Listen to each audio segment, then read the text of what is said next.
So nowadays, like people are thinking about obviously financial independence, and everybody, especially in Gen Zs, like they want to get financial independence before 40. So is there any formula to it? Because you are helping SEBI also with the calculators and everything. So is there any formula like what should be the corpus after which we can feel that yes, now we can retire? I have a feeling that many people are uh, asking the wrong questions when it comes to financial independence. In my Right. opinion, they don't understand or truly appreciate what it means. And if you ask them what they will do after, let's say, they actually hit financial independence by 40 or 45, which is a pretty long shot for many people. Right. It's easier said than done, and they don't have a clear idea. It's just that they have very stressful jobs, and they don't want to be working under their bosses. They have a bad employer or that kind of a thing. They don't want to it's too stressful for them, and that's why they earn for financial independence, and they want to have get it ASAP. But I think a little more balance in life is better for most people, at least for the typical salaried Joe. I would say some kind of better work-life balance would help them. But the, I mean, achieving financial independence at the end of the day is basic common sense.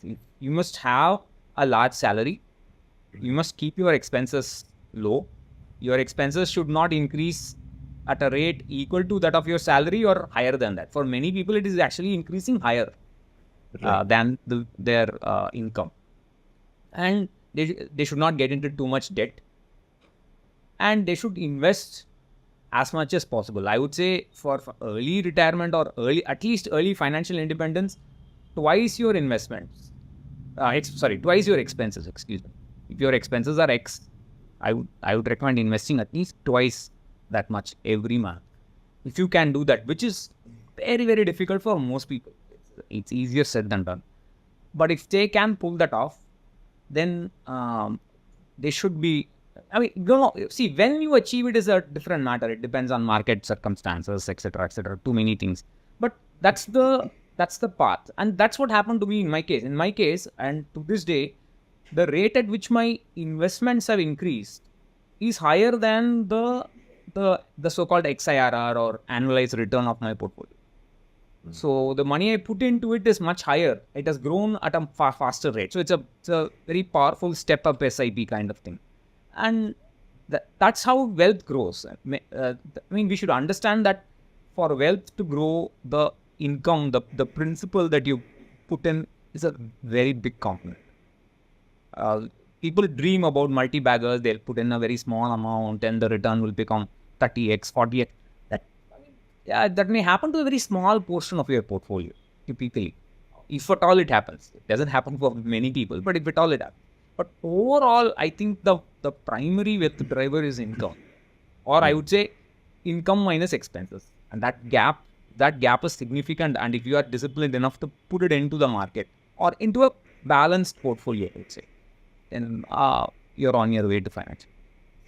But sir, there are a lot of people, at least nowadays, as you said, have a very stressful job and are in the process of, are want financial freedom because they want to, get off the treadmill, right? So for them, they are always chasing a number, right? And basically, so any you have anything in mind for them? Because for them it's like it's not a shade of gray. It's either zero or one, right? It's either black or white. Fairly true. See, if you look at these forums on which talk about early retirement, etc., they always talk about 30x, 40x, and so on. I would suggest you take the reciprocal of that. You take the inverse of that, and you talk about your withdrawal rates. So you talk about your annual expenses, and you divide them by the current value of your corpus, your total corpus available for retirement. And that should be, I would say, for a very safe retirement, at least 3%. Okay. Many people will talk about the 4% rule, and 4% withdrawal, where you pull out 4% initially and so on. But I would say 3%, you can be very comfortable, because the 4% rule does not what when you rigorously backtest, it is actually lower than that. So to be on the safe side, 3% is a very safe bet, which is a big, which would come to about almost 40x. Yeah, so I think the final question would be, should one aspire to become financially free?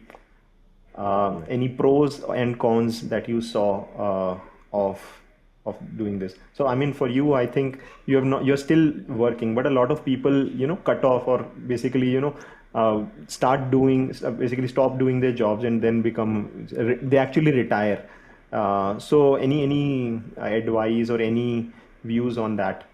See, my experience tells me that only those who have a very clear plan of what they want to do or why they want to retire early or why they seek financial independence, only they are successful.